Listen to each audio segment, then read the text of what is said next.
There is confusion in Washington right now about the fate of the man who's been running the Russia investigation, Rod Rosenstein. He's the Deputy Attorney General. He's running the Russia investigation now because Jeff Sessions, the Attorney General, recused himself a year or more ago. Now there are reports that Rosenstein has been summoned to the White House. Not exactly clear what's going to happen to him once he gets there. We have not seen him arrive at the White House just yet, but that doesn't mean that he's not already there.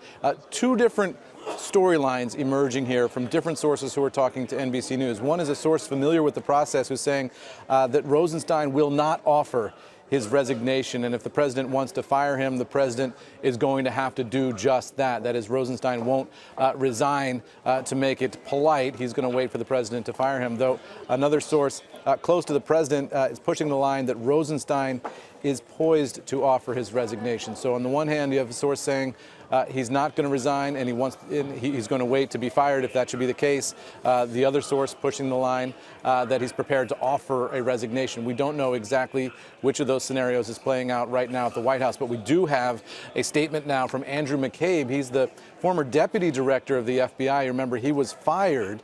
He is now putting out a statement which reads in part, "There is nothing more important than the integrity of law enforcement and the rule of law than protecting the investigation of Special Counsel Mueller.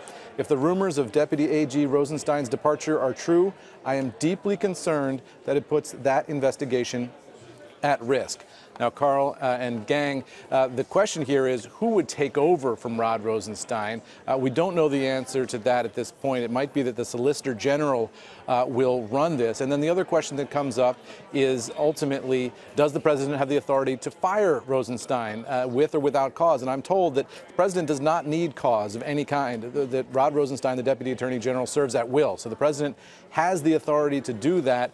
The big asterisk there, though, is if the president uses his legal authority with a corrupt intent, could that ultimately end up as part of an obstruction of justice investigation of the president? The act of firing Rosenstein could be seen by Mueller and his investigators, if the president does it with corrupt intent, as part of a broader effort to obstruct justice. So the president has the authority to do this, but there are legal and political risks for the president in all of this, guys.